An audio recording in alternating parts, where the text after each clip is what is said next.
کسی جاہل کے ساتھ تخت پر بیٹھنے سے اچھا ہے کسی عالم کے ساتھ فرش پر بیٹھا جائے۔ اپنی سوچ کو پانی کے قطروں سے بھی شفاف رکھو، کیونکہ جس طرح قطروں سے دریا بنتا ہے اسی طرح سوچوں سے ایمان بنتا ہے۔ دنیا ذہین لوگوں کی طلاق شدہ بیوی ہے۔ رشتے خون کے نہیں احساس کے ہوتے ہیں۔ اگر احساس ہو تو اجنبی بھی اپنے ہو جاتے ہیں، اگر احساس نہ ہو تو اپنی بھی اجنبی ہو جاتے ہیں۔ اپنی دن کا آغاز صدقہ دینے سے شروع کرو، اس دن تمہاری کوئی دعا رد نہیں کی جائے گی۔ جو شخص تمہاری خوشی چاہے اس کا اداس ہونا تمہارے لیے فکر کی بات ہے۔ جو تمہارے مقدر میں ہے وہ تم تک پہنچ کر رہے گا۔ حق بات کی پہلی نشانی ہے کہ اس کی مخالفت ہوتی ہے، جس کی کوئی مخالفت نہ ہو وہ قطعی حق نہیں۔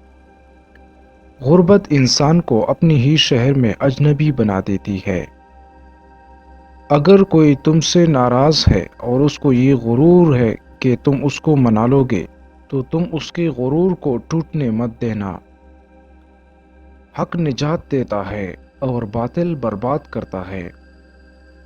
لوگوں کو دعا کے لیے کہنے سے بہتر ہے ایسے عمل کرو کہ لوگوں کے دل سے آپ کے لیے دعا نکلے۔ کبھی نہ گرنا کمال نہیں ہے بلکہ گر کے سنبھل جانا کمال ہے۔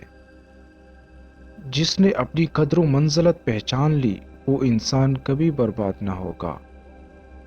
جب تمہیں یقین ہو کہ خدا ہمیشہ تمہارے ساتھ ہے تو پھر کوئی فرق نہیں پڑتا کہ کون کون تمہارے خلاف ہے۔ جہاں آپ کی عزت نہ ہو وہاں ہرگز مت جاؤ۔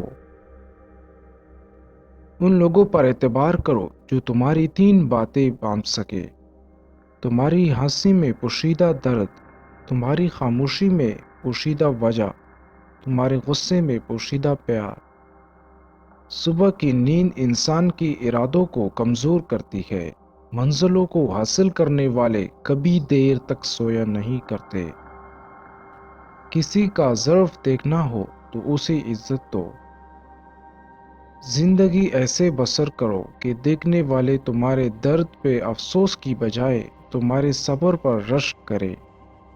سب سے بری خیانت اپنی قوم سے غداری ہے۔ سب سے زیادہ خسارے میں وہ شخص ہے جو حق بات کہنے کی قدرت رکھتا ہو مگر پھر بھی نہ کر سکے۔ اولاد کی موت دلوں کو جلا دیتی ہے۔ جس سے محبت کی جائے اس سے مقابلہ نہیں کیا جاتا۔ کسی کو پا لینا نہیں بلکہ کسی کے دل میں جگہ بنا لینا محبت ہے۔ اگر کوئی آپ کی فکر کرتا ہے تو اس کی قدر کرو، کیونکہ دنیا میں تماشائی زیادہ ہوتے ہیں اور فکر کرنے والے بہت کم ہوتے ہیں۔ تم کسی کے ساتھ بلائی کرو، تمہیں اس کا بدلہ برائی کی صورت میں ملے تو سمجھ لو کہ تمہاری نیکی قبول ہو گئی۔ طاقت ہوتے ہوئے بھی کسی کو معاف کر دینا عذاب خدا کا بچنے کا طریقہ ہے۔ کسی کو تم دل سے چاہو اور وہ تمہاری قدر نہ کرے تو یہ اس کی بد نصیبی ہے، تمہاری نہیں۔ کسی کی نیت دیکھنی ہو تو اسے قرض دے دو۔ نصیحت حاصل کرو تاکہ گناہ سے باز رہو۔ ہر کسی کو اتنی اہمیت دو جتنی وہ تمہیں دیتا ہے۔ اگر تم کم دو گے تو مغرور کہلاؤ گے اور زیادہ دو گے تو خود گر جاؤ گے۔ علم ایک ایسا خزانہ ہے جو کبھی فنا نہیں ہوتا۔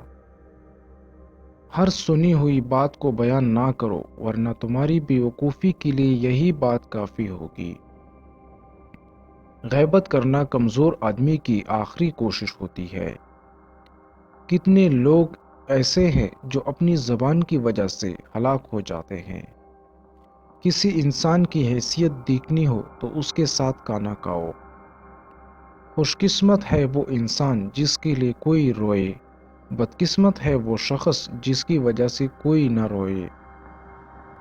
احسان بد زبانوں کی زبان بند کر دیتا ہے۔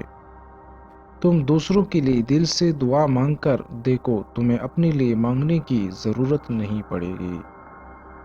انسان اپنی توہین تو معاف کر سکتا ہے، بھول نہیں سکتا۔